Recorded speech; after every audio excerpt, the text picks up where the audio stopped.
Hi friends, നമ്മൾ 40 day study പ്ലാനിൽ day 90ക്ക് അടക്കുകയാണ്. അപ്പോൾ നമുക്കറിയാം നമ്മൾ ഈ ആഴ്ച മെയിനായിട്ട് നോക്കുന്നത് കേരളം ഭരണവും ഭരണ സംവിധാനങ്ങളും അതേപോലെ തന്നെ ഫിസിക്സുമാണ് മെയിനായിട്ട് നോക്കി വരുന്നത്. അപ്പോൾ അതിൽ ഇന്ന് നമ്മൾ നോക്കാൻ പോകുന്നത് സാമൂഹ്യക്ഷേമ പ്രവർത്തനങ്ങളാണ്. അപ്പോൾ നമുക്കറിയാം ഈ റീസെൻ്റ് ആയിട്ടുള്ള നടന്ന എക്സാമിൽ ഈ ഒരു ടോപ്പിക് ഇല്ലാത്ത ഒരു പരീക്ഷ പോലുമില്ല. അപ്പോൾ നമ്മൾ ബേസിക്കലി നമ്മൾ കോമൺ ആയിട്ടുള്ള എല്ലാ സാമൂഹ്യക്ഷേമ പ്രവർത്തനങ്ങളും ഭയങ്കര ഇമ്പോർട്ടൻ്റ് ആയിട്ട് തന്നെ പഠിക്കണം. അതുകൂടാണ്ട് നമ്മുടെ ഈ 2024 അറ്റ്ലീസ്റ്റ് 2024 നടന്ന പരീക്ഷകളിലെ PYQവിൽ മെയിനായിട്ട് ചോദിച്ച എല്ലാ ചോദ്യങ്ങളും നമുക്ക് കവർ ചെയ്യണം ഇന്ന് ഒരു ദിവസം കൊണ്ട്. അതുകൂടാണ്ട് ഫിസിക്സ് എന്ന് പറഞ്ഞത് ബലമാണ് വരുന്നത്.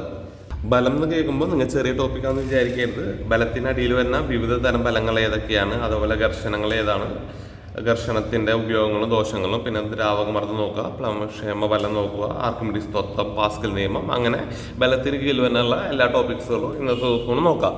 പിന്നെ മെയിനായിട്ട് നമ്മുടെ മാത്സിൽ വന്ന് കലണ്ടറാണ്. കലണ്ടർ പലപ്പോഴും നമ്മൾ ഭയങ്കര എളുപ്പം ടോപ്പിക്കാണെന്ന് വിചാരിക്കുമെങ്കിലും പലപ്പോഴും നമ്മുടെ മാർക്ക് നമുക്ക് നഷ്ടപ്പെടുന്ന ഒരു ക്വസ്റ്റ്യൻ ആയിരിക്കും കലണ്ടർ. അപ്പോൾ കലണ്ടർ ഭയങ്കര സിമ്പിൾ ടോപ്പിക്കാണ്. അപ്പോൾ അതിൻ്റെ ബേസിക് ഐഡിയാസും പ്രിൻസിപ്പിൾസൊക്കെ എല്ലാവരും നോക്കി വയ്ക്കുക.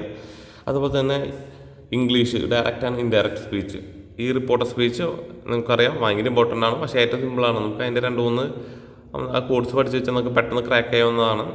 ഇംഗ്ലീഷിൽ ഡയറക്റ്റ് ആൻഡ് ഇൻഡയറക്റ്റ് സ്പീച്ച്, അതുപോലെ മലയാളത്തിൽ പിരിച്ചതിൽ സന്ധി പഠിച്ച എല്ലാവർക്കും അത് എളുപ്പമായിരിക്കും. അതിൻ്റെ എല്ലാവരും സന്ധി പഠിച്ചിട്ടുണ്ടാവുമെന്ന് വിചാരിക്കുന്നു. അപ്പോൾ ഇത് റിവൈസ് ചെയ്യാനുള്ള ഒരു സമയം കൂടി ആവട്ടെ. പിന്നെ അതുപോലെ കറണ്ട് അഫയേഴ്സ് നമ്മൾ ഇന്ന് മെയിനായിട്ട് നോക്കാൻ പോകുന്നത് മെയ് 2023. പിന്നെ അതുകൂടാണ്ട് നമ്മൾ എന്തായാലും PYQ ഇന്ന് 2024 നടന്ന 10th ലെവലിൽ നടന്ന ഒരു എക്സാമിൻ്റെ PYQ കൂടി ഇന്ന് ചെയ്യേണ്ടതാണ് എല്ലാവരും.